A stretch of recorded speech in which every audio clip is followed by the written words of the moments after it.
Vous avez déjà certainement lu le titre 1,4% de taux d'intérêt. Actuellement, c'est possible. 1,4% de taux d'intérêt sur le financement d'un bien immobilier, c'est possible. Vous êtes certainement en train de vous demander, mais qu'est-ce que la fille la raconte? C'est toujours elle qui dit ici que les taux d'intérêt sont à 3%, 4%. Aujourd'hui, elle nous sort une histoire de 1,4%, c'est possible. Comment est-ce que ça peut être possible? Reste donc concentré jusqu'à la fin de la vidéo. Je vais te dire comment. Je te retrouve donc après l'intro.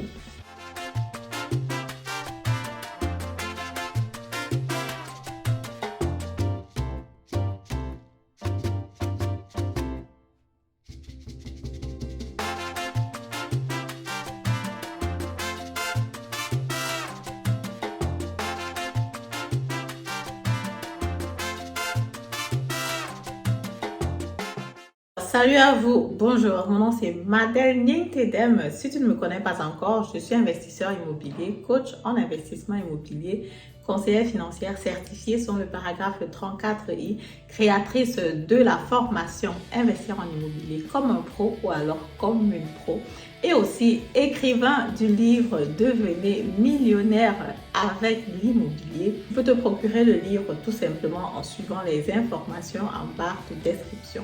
Voilà, revenons donc sur la thématique qui nous intéresse aujourd'hui, celle de savoir à 1,4% de taux d'intérêt, c'est encore possible aujourd'hui. Par quelle magie? C'est simple. Comme vous devez le savoir, la Banque centrale a donc annoncé qu'elle devait augmenter les taux d'intérêt. Donc, les taux d'intérêt sur l'argent qu'elle donne à la banque. Parce que la banque aujourd'hui a déjà augmenté les taux d'intérêt parce qu'elle a regardé, elle a vu que les paramètres économiques ne sont plus bons. Donc, pour se protéger d'une éventuelle hausse des taux d'intérêt, elle a donc comme ça augmenté déjà le taux d'intérêt en amont avant que la Banque centrale n'augmente les taux d'intérêt. Donc, jusqu'à présent, en fait, les banques reçoivent l'argent de la Banque centrale toujours assez moins cher, à des taux d'intérêt négatifs. J'ai donc regardé ce matin, je te mets le tableau là et la source aussi en bas de description. On était donc à moins 0,5%. C'est ce qu'on appelle Euribor. Tu peux trouver aussi les informations sur Internet. Quand tu vas regarder le tableau que je t'ai mis là, tu vas voir que voilà, selon la durée que tu prends, quand tu prends par exemple 3 mois, tu as moins 0,5%. Plus la durée est longue, plus donc le taux va être un peu plus élevé parce qu'effectivement, il y a aussi la sécurité à l'intérieur. Donc, du coup, actuellement, les banques prennent toujours l'argent à la Banque centrale à des taux d'intérêt carrément négatifs. Mais vu qu'elle a peur et elle se dit que, ok, si je veux te faire un financement sur 10 ans, sur 15 ans, sur 20 ans, vu que je ne sais pas ce qui va se passer, quand je regarde historiquement, il faut que je prenne une bonne marge. Il faut que je prenne une marge qui est assez importante pour que, quel que soit ce qui se passe dans l'économie dans le futur, que je puisse être garant de ce crédit-là. Et c'est effectivement ça aussi que beaucoup de personnes oublient parfois. La banque est vraiment garante de ce crédit. Si jamais quelque chose ne marche pas bien, naturellement, la banque aussi est responsable. C'est clair que toi aussi, en tant qu'individu, tu es responsable du crédit, mais une bonne banque, un bon banquier sera sûr avant de donner l'argent que non seulement toi, tu as une bonne crédibilité, mais aussi que le bien immobilier a une bonne valeur sur le marché. Parce que si quelque chose ne marche pas bien, il faut que la banque récupère son argent, soit chez toi en forme de taux d'intérêt ou alors sur le bien immobilier en le mettant tout simplement aux enchères.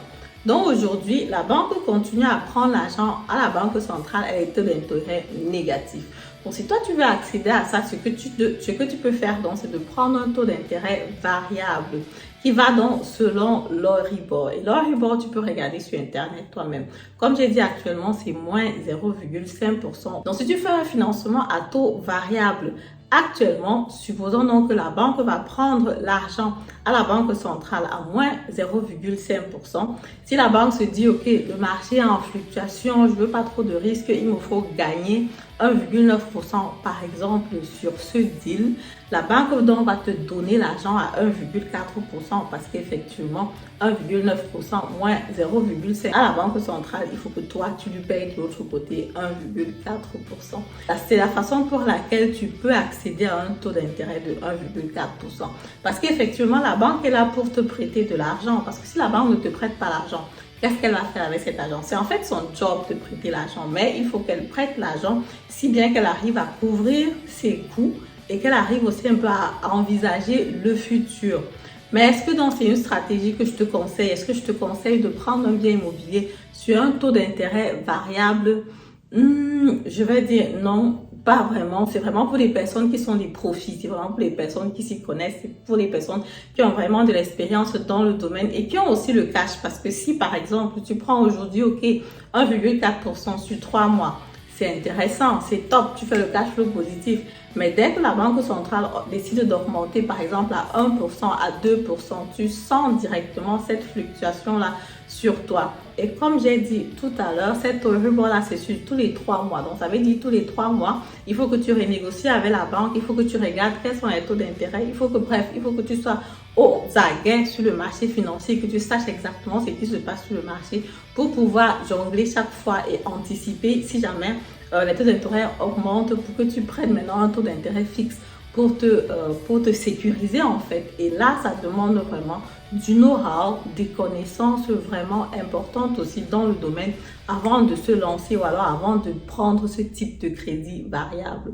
Bon, il faut dire que même si le business de la banque, c'est de donner l'argent aux individus pour avoir les taux d'intérêt et faire fonctionner son business naturellement, la banque n'est pas trop, surtout ici en Allemagne, elle n'est pas trop proactive dans ce sens-là. Les banques sont vraiment réticentes par rapport à ce taux d'intérêt variable parce qu'effectivement, si après la banque centrale augmente les taux d'intérêt, que toi l'individu, tu n'arrives plus à payer, il va falloir qu'on mette le bien immobilier aux enchères. Et comme je dis toujours, la vente aux enchères, c'est vraiment le dernier recours de la banque.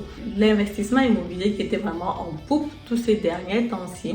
Plusieurs banques même ont complètement fermé le département de vente aux enchères parce qu'effectivement, ça ne servait plus à rien. Chaque propriétaire qui avait son bien immobilier se rendait compte que, ok, l'investissement immobilier, c'est lucratif, c'est top, paye les traites à la banque avec les entrées du locataire, j'ai même surplus. Presque tous les propriétaires actuellement n'avaient pas de difficulté à payer leur traite à la banque. Donc, ce qui fait que plusieurs banques, les années précédentes, se sont tout simplement retrouvées en train de soit réduire complètement ce département de vente aux enchères ou de le fermer carrément parce qu'il n'y avait pas de besoin en fait. Donc, du coup, comme c'est le dernier recours de la banque, il n'y avait pas de besoin et tout le monde arrivait à payer ses traites sans problème. Voilà, c'est donc ce que je voulais partager avec vous dans cette vidéo. 1,4% de taux d'intérêt, voilà, c'est encore possible. Si je le conseille, je dirais non, pas vraiment. C'est vraiment mieux d'aller vers la sécurité, de prendre tes 10 ans fixes, tes 15 ans fixes. Là, tu sais que tu n'as pas de stress. Mais si tu es quelqu'un qui est dans le domaine, tu t'y connais bien, tu peux observer le marché et tout le reste. Tu as un financier, tu as un banquier avec lequel tu travailles. Vous pouvez discuter et tu peux essayer si c'est pour un bien immobilier ou tu penses que tu as la force de frappe pour pouvoir investir aussi de l'argent là-dedans au cas où ça ne marche pas bien. Tu peux aussi naturellement le faire. Merci de m'avoir écouté. Merci de partager massivement la vidéo. Et on se dit à très bientôt pour la prochaine vidéo. Au revoir.